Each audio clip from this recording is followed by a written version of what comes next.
Thank you very much. ありがとうございます。 Thank you very much. It's a great honor to be with the Prime Minister. We had a picture taken a little while ago, and it was so nice. I thought I'd present it to you on stage. And I wish I was as handsome as him, but I'm not. 石破さんほどハンサムだったらよかったんですけれども、私はそれほどハンサムには映ってないかもしれませんが。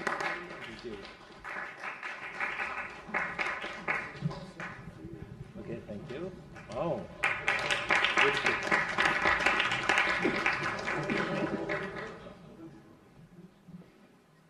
Remember that day. Thank you very much, everybody.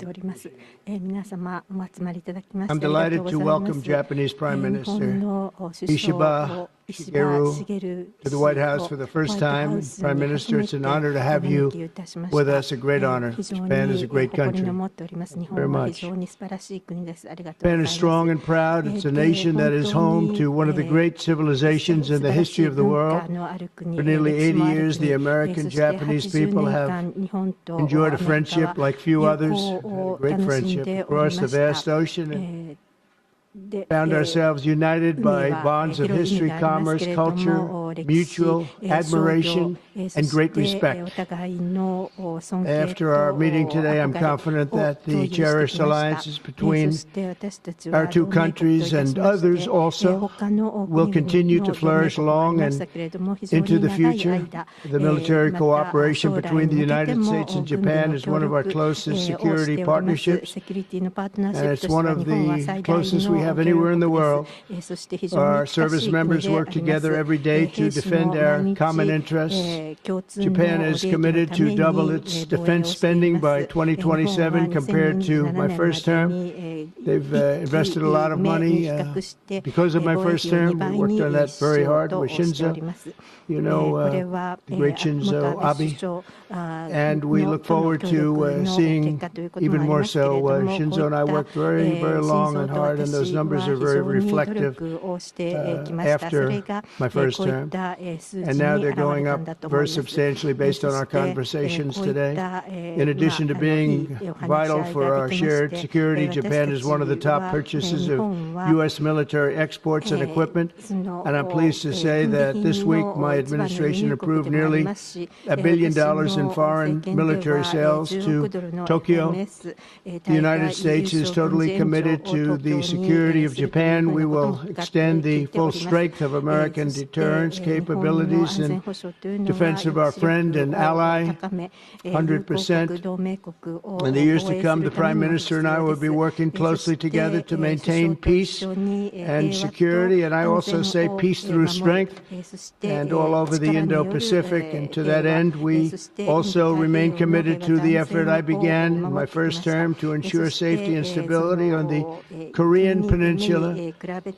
Prime Minister Ishiba and I spoke long and hard about a vital economic relationship between our two countries and the continuance of that relationship. The United States and Japan trade over $300 billion in goods and services each year. Japan has invested nearly $800 billion, and that's going to go up very, very substantially in the coming months, more than any other country. And they're going to have some competition. We have a lot of people coming in and investing in the United States. I think the feeling throughout the world has never been stronger about this country. As a result of our victory in 2024, the presidential election, the Japanese investment and technology giant SoftBank announced plans to invest between $100 and $200 billion. And we have many other companies investing that number, higher than that number, some a little bit less, but we have trillions of dollars of investment pouring into our country now that you didn't have just a short while ago. Today, our teams discussed how our two nations can do even more to stay on the cutting edge of artificial intelligence, along with the quantum computing, semiconductors, and other critical technologies. And they're coming out. The problem with technology, that kind, it's obsolete in about 2 days, so we have to start all over again. doesn't last long. We agreed to cooperate even more closely to combat the Chinese economic aggression, which is quite aggressive. I'm also pleased to announce that Japan will soon begin importing historic new shipments of clean American liquefied natural gas in record numbers. It'll be record numbers. With our Secretary of the Interior, we were talking, I think Doug is here. Hello, Doug. Please stand up, Doug. Doug Burgum, everybody. We're talking about the pipeline in Alaska, which is the closest point of major oil and gas to Japan by far, less than half the distance of any other location. We're talking about a joint venture of some type between Japan and us, having to do with Alaska oil and gas, and that's very exciting. They're very excited about it, so are we. As we deepen our economic relationship, I made clear that the United States will be conducting trade with all countries based on the principle of fairness and reciprocity. Chronic trade deficits not only undermine our economy, they really do, and we're going to get rid of the trade. We have a trade deficit with Japan of over $100 billion, but we're going to work that out, and I think very quickly, frankly. We can do it just on oil and gas. We can work it out, so we intend to do it very quickly. We both understand that. And as America welcomes new foreign investment, we also want to ensure that companies build their products and factories here in America, not simply buy the assets that we have. And Japan is going to be opening up auto plants. New auto plants are being built currently as we speak. They've just been started. Toyota is one. And, Nissan's going to be doing something very exciting about U.S. Steel. They'll be looking at an investment rather than a purchase. Like the idea, U.S. Steel is a very important company to us. It was the greatest company in the world for 15 years, many years ago, 80 years ago. And we didn't want to see that leave. And it wouldn't actually leave, but the concept, psychologically not good. So they've agreed to invest heavily in U.S. Steel as opposed to own it. And that sounds very exciting. And we're going to meet with Nissan next week, the head of Nissan, very great company, and they'll work out the details. I'll help. I'll be there to mediate and arbitrate. And I had the privilege of working closely with the great Prime Minister, as you know, and you know him very well, Shinzo Abe, the longest-serving Prime Minister in Japan's history. Likewise, I expect that this Prime Minister is going to be a great one. I really believe that he's going to be a great one. I've gotten to know him for not long, but I can see what they have. He's got the qualities of greatness. He's going to do a fantastic job for Japan and for the Japanese people. And I'd like now to invite the Prime Minister to say a few words, and then we'll take some questions. Mr. Prime Minister, thank you. Thank you very much. Mr. President Trump, I would like to sincerely thank you for inviting me to the White House today, immediately following your inauguration. I also thank you for your very warm hospitality. I have come to Washington, D.C. with the hope of having a face-to-face meeting and deepening our mutual understanding at this early date with President Trump, who is now leading the United States, the most important country for Japan's diplomacy and security, and aligning our perspectives and visions that Japan and the United States should pursue. What should we do to advance the national interests of both of our countries in synergy and to realize peace and prosperity in the Indo-Pacific? I am convinced that the answer lies in further strengthening the strong and unwavering Japan-U.S. alliance to achieve a free and open Indo-Pacific. President and I concurred to strengthen the deterrence and response capabilities of the alliance and to work closely in addressing strategic challenges that both countries are facing in this region. I conveyed to the President that Japan, as an ally of the United States, is ready to share responsibilities and to play its own role. I also reiterated Japan's unwavering commitment to fundamentally reinforcing its defense capabilities, and we confirmed the unwavering commitment by the United States to the defense of Japan. We reaffirmed that Article 5 of the Japan-US Treaty of Mutual Cooperation and Security applies to the Senkaku Islands, with half of the world's population and approximately 60% of the world's GDP. The Indo-Pacific serves as the engine of growth and vitality for Japan, the United States, and the world. President and I also concurred that the United States and Japan will make further efforts in a wide range of areas, working hand in hand together to realize a free and open Indo-Pacific. In this context, we also concurred the further advanced cooperation of the multi-layered networks of the like-minded countries, including the Quad and trilateral cooperation with the Republic of Korea and the Philippines. We also discussed Japan-United States cooperation to bring about growth and prosperity. Economic cooperation, including on economic security, is important from the perspective of strengthening alliance cooperation. Japan is the closest economic partner of the United States and has been the world's largest investor in the United States for 5 consecutive years. Also, with the inauguration of President Trump, the momentum for Japanese companies to invest in the United States is growing even stronger. Today, I conveyed my willingness to cooperate together to elevate Japan's investment in the United States to an unprecedented amount of $1 trillion. President Trump and myself also concurred to elevate the Japan-US partnership to an even higher level through improving business environment and increasing bilateral investment and employment, strengthening each other's industries, leading the world in developing advanced technologies such as AI and leading-edge semiconductors, and strongly promoting efforts to harness the energy of the growing market in the Indo-Pacific region. 相互に利益のある形で日本への LNG 輸出増加も含め両国間でエネルギー安全保障の強化に向けて協力していくことも確認をいたしました。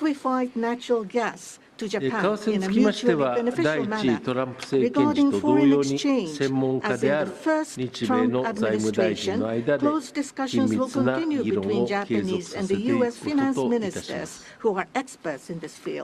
インド太平洋地域が直面する課題についても率直に議論を行い、私から自由で開かれたインド太平洋を守り抜くためには、力による力や威圧による一方的な現状変更を許さない、東シナ海、南シナ海におけるそのようないかなる試みにも反対するという決意を確認をしたところでございます。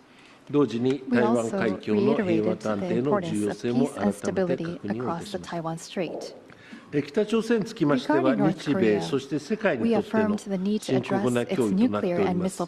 核・ミサイル開発への対処の必要性、そして北朝鮮の完全な非核化に向け、日米が連携して取り組んでいくことを確認をいたしました。拉致被害者とそのご家族がご高齢となられる中、私の強い切迫感と決意を大統領に直接お伝えし、拉致問題の即時解決に向けた大統領の力強い支持を改めていただいたところであります。トランプ大統領とは初めて対面でお会いをしたのでありますが、胸襟を開き、率直に意見を交わすことができましたこと、そして内容も充実した非常に有意義な会談になったと、このように思っておるところでございます。日米関係にとっての新たな船出となりました本日の会談の成果として、私たちは日米首脳共同声明を発出いたします。This document will serve as a compass for further cooperation between our two countries. On the basis of these deliverables, I look forward to working together with President Trump, who I respect immensely, to usher in a new golden age of Japan-U.S. relations. I look forward to welcoming you to Japan, and I am very excited about that prospect. Thank you, Mr. President.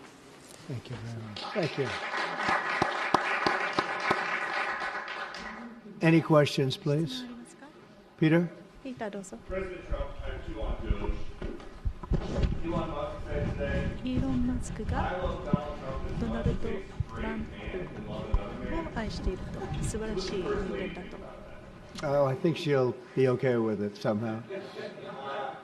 So, Democratic lawmakers are really upset that engineers have access to these Treasury payments. エンジニアたちが、その財務省のデータにアクセスできるという。 Are used to disperse trillions of dollars each year to contain everyday Americans' personal これはアメリカの国民が懸念することだと思うんですけど。 Why does DOGE need all of that? Well, it doesn't, but they get it very easily. I mean, we don't have very good security in our country, and they get it very easily. And what we're doing, if you look at what has just taken place with respect to some of the investments that have been made on another agency that people have been talking about for years, but nobody did anything about it, it's absolutely obscene, dangerous, bad, very costly. I mean, virtually every investment made is a con job.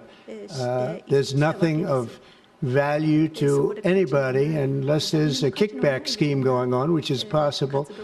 And we're going to be doing more and more of that. We're going to be looking at Department of Education. We're going to be looking at even our military. We're going to be looking at tremendous amounts of money, Peter, being spent on things that bear no relationship to anything and have no value. We're talking about trillions of dollars. It will be, in the end, trillions of dollars being absolutely wasted, and perhaps illegally. I would say certainly in many cases illegally, but perhaps illegally overall. And I'm very proud of the job that this group of young people, generally young people, but very smart people, they're doing. They're doing it at my insistence. It would be a lot easier not to do it, but we have to take some of these things apart to find the corruption. And we found tremendous corruption. We saw Democratic lawmakers trying to get into the Department of Education earlier today. Oh, I see the same ones. I see Maxine Waters, a lowlife. I see, all these people. They don't love our country. They don't love our country. We want great education. So they rank 40 countries in education. We're ranked dead last. But the good news is we're number one in one category. You know what that is? Cost per pupil. We spend more per pupil than any other country in the world. You look at Norway, Denmark, Sweden, various countries all up and down, Finland, China does very well in education. And then you look at us. We spend much more money than they do per pupil, or any other way. But we spend much more money than they do, and yet we're ranked this year. Biden's last year, congratulations, Joe, we're ranked dead last. So what I want to see is education. Number one, I like choice. We all like choice. But beyond choice, long beyond choice, I want to see it go back to the states where great states that do so well have no debt. They're operated brilliantly. They'll be as good as Norway or Denmark or Sweden or any of the other highly ranked countries. They'll probably have 35 to 38 states will be right at the top. And the rest will come along. They'll have to come along competitively. And by the way, we'll be spending a lot less money, and we'll have great education. Cutting effort. One of the DOGE engineers was fired for some inappropriate posts. The vice president says, bring him back. What do you say? Well, I don't know about the particular thing, but if the vice president said that, did you say that? I'm with the vice president. Thank you, Peter. Yeah, go ahead, please. Yes, red dress. President, just how strong do you want Japan's military to be? And do you specifically hope that their increased military spending will deter China and North Korea? What did you talk about that? Well, I want our military to be the strongest. I also don't mind spending so much money on the military because we build it here. It's made in the USA, all made in the USA. We have, I rebuilt our military during my first term. Did a great job. We left some of it behind in Afghanistan, stupidly. There was no reason for that, but it was still as much as it was. It was billions and billions of dollars, but it was a small part of it. But we're going to have the strongest military by far. We have great people. I want to congratulate Pete Hegseth for having gone through the gauntlet. He went through a lot, but he got through, and he's going to be a tremendous, I have no doubt he's going to be a tremendous leader. And other of the leaders sitting here, they're in their own fields. We're going to do something very, very, very great, and we expect great things. But I expect the strongest military by far in the world, far stronger than China, far stronger than anybody, and that's the way it is. Thank you very much. Would you like to ask a question, please? Go ahead.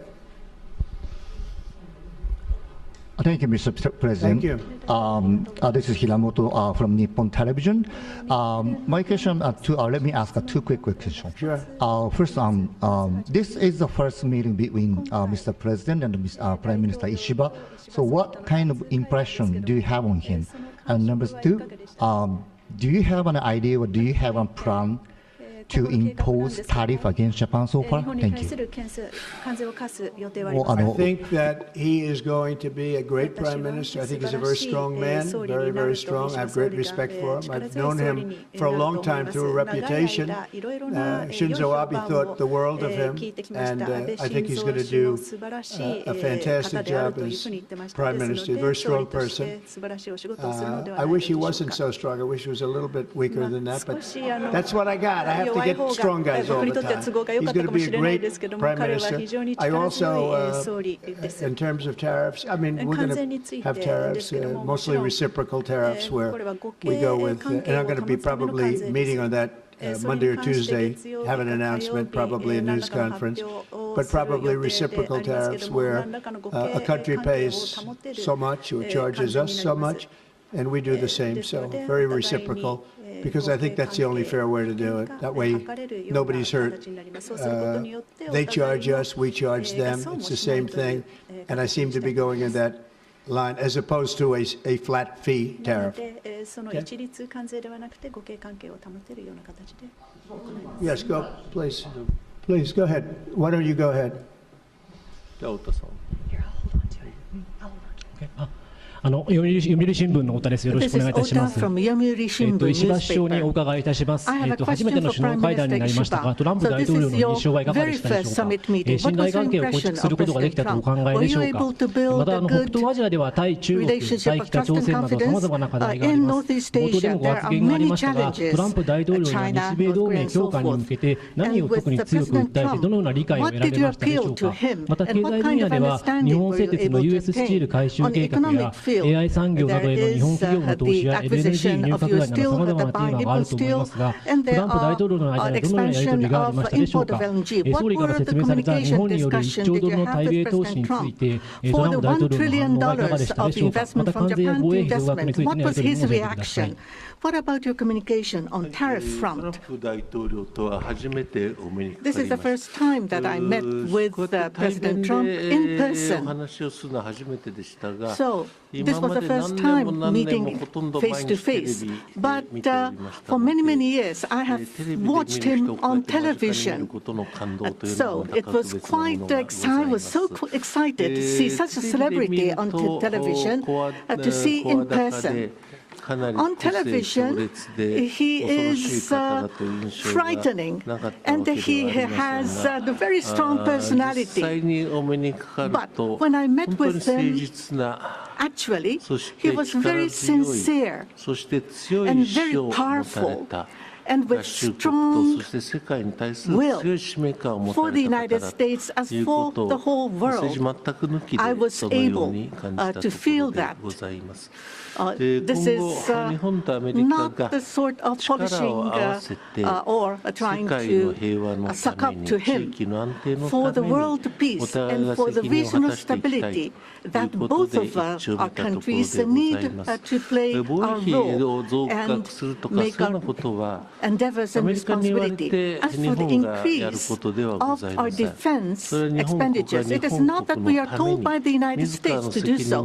Japan, on our own decision, on our own responsibility, we need to increase our defense expenditures. But of course, we need to communicate and consult with the United States. But the responsibility is with Japan, and the decision is with Japan.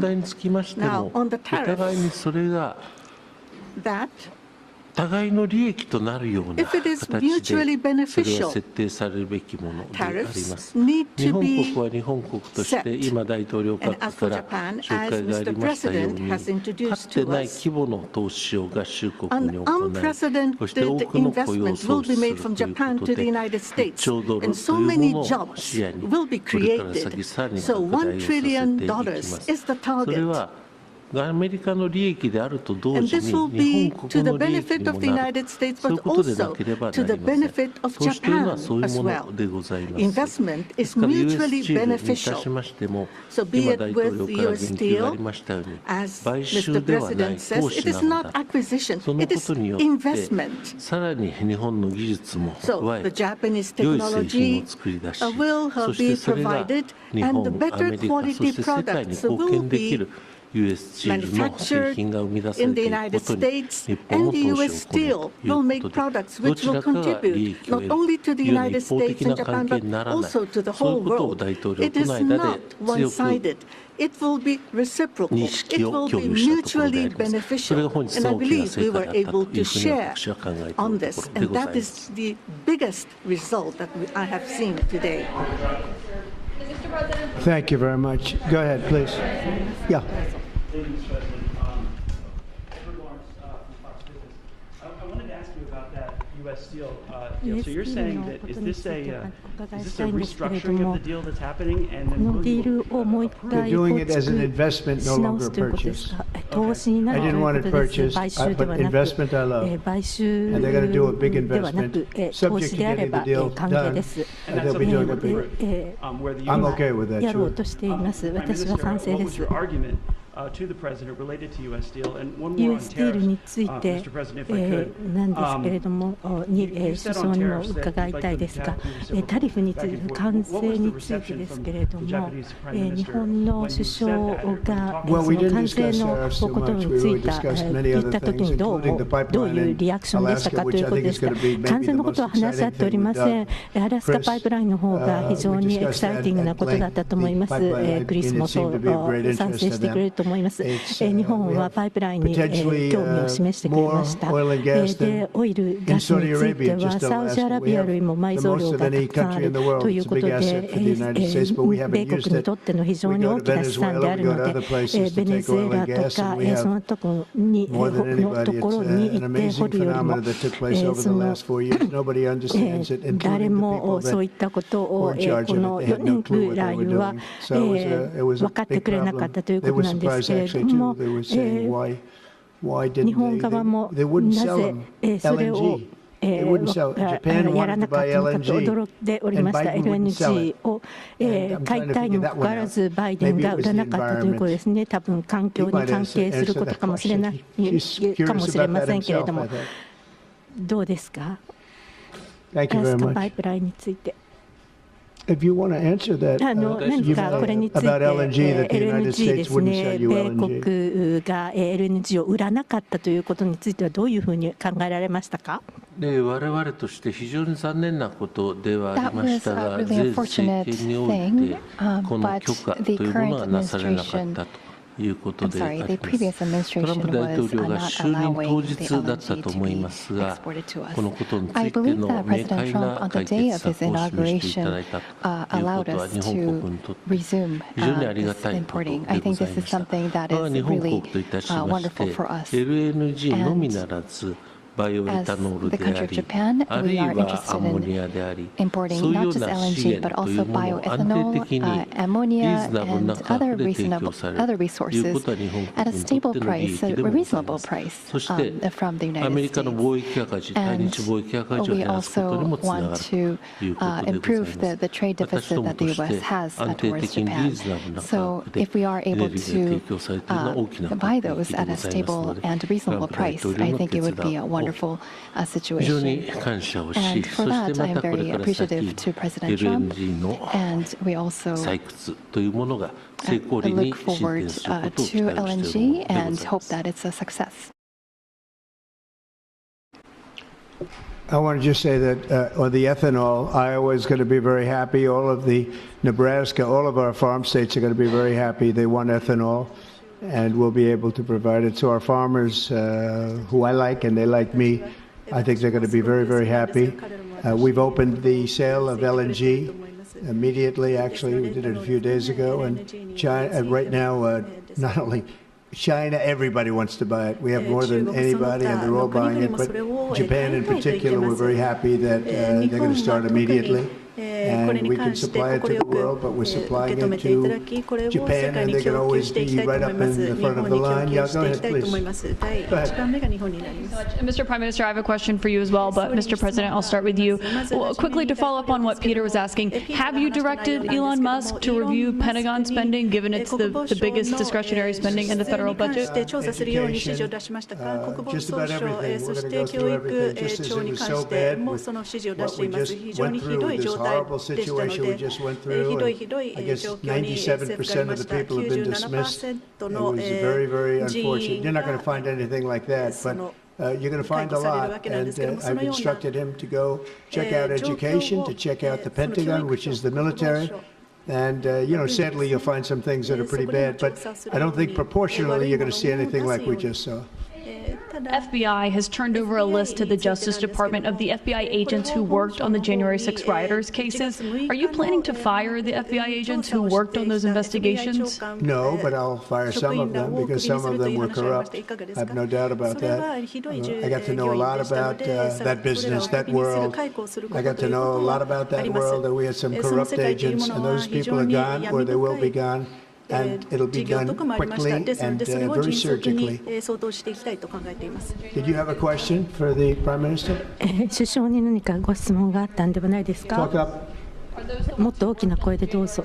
I don't know. 1月6日の人たちに関しては、排している人たちもいるということですね。評判を FBI の評判を上げたいと思います。キャッシュパテルは非常にいい仕事をしております。FBI は評判が悪かった。この4年間全然ダメだった。それを評判を盛り返したいというふうに思っております。トランプ大統領と一番初めて会見をされたということなんですけれども、北朝鮮について Would you like to see him resume that contact and also that in-person meeting that he had with the North Korean leader Kim Jong-un? 金正恩との会談を大統領にしていただきたいと思ってらっしゃいますか？ That is something that the United States needs to determine on its own, and it's not something that we should request. Having said that, but for example, in Vietnam or Singapore, the President of the United States, President Trump was able to meet with Kim Jong-un. I think that's a very positive development. So now that President Trump is in power again, if we are able to move towards resolving issues with the North Korea, I think it would be great. And of course, for us, that includes not only denuclearization, but also resolving the abductee issue. And so, not only the victims of the abductees, but also their families too are aging, and so our time is limited. So, if the President of the United States, if President Trump is able to resolve this issue, we do understand that it's a Japan issue first and foremost. Having said that, we would love to continue to cooperate with them. It's actually a good question, and we will have relations with North Korea and with Kim Jong-un. I got along with him very well, as you know. I think I stopped the war. I think if I wouldn't have won that particular election, you would have ended up in a very bad situation. But I did, and we had a good relationship, and I think it's a very big asset for everybody that I do get along with him. I get along with him, he gets along with me, and that's a good thing, not a bad thing. And I can tell you that Japan likes the idea because their relationship is not very good with him. And if I can have a relationship with not only him but other people throughout the world where there seem to be difficulties, I think it's a tremendous asset for the world, not just the United States. Go ahead. You and the Prime Minister as well. Mr. President, I wonder what you make of the criticism from Democrats that these staff reductions, the cuts that Elon Musk and Doge are doing are an unlawful power grab. Is there anything you've told Elon Musk he cannot touch? Well, we haven't discussed that much. I'll tell him to go here, go there. He does it. He's got a very capable group of people. Very capable. They know what they're doing. They'll ask questions and they'll see immediately as somebody gets tongue-tied that they're either crooked or don't know what they're doing. We have very smart people going in, so I've instructed them go into education, go into military, go into other things as we go along. And they're finding massive amounts of fraud, abuse, waste, all of these things. So, but I will pick out a target and I say go in. There could be areas that we won't, but I think everything's fertile. You know, we're a government. We have to be open. And as an open government, I guess you could say maybe some high intelligence or something, and I'll do that myself if I have to. But generally speaking, I'll just say, no, but he will be looking at education pretty quickly, and he will be looking at military too. Bulk of federal spending is Social Security, Medicare, programs like that. Would you like to see him look at those programs as well? Well, they don't really have to be looked at by him. They can be looked at by us. Social Security will not be touched. It'll only be strengthened. We have illegal immigrants on Social Security, and we're going to find out who they are and take them out. We have illegal immigrants in other Medicare. We've found a lot of bad people, a lot of people that shouldn't be on, that were put on through California. A lot of them come out of California. We're not going to stand for that. So we're going to strengthen our Social Security, etc. We're not going to touch it other than to make it stronger. But we have people that shouldn't be on, and those people we have to weed out. Most of them, or many of them so far, have been illegal immigrants. They shouldn't even be in the country. Do you have a question for the Prime Minister? Mr. Prime Minister, the President's affinity for tariffs is well known. If the U.S. places tariffs on Japanese imports, would Japan retaliate?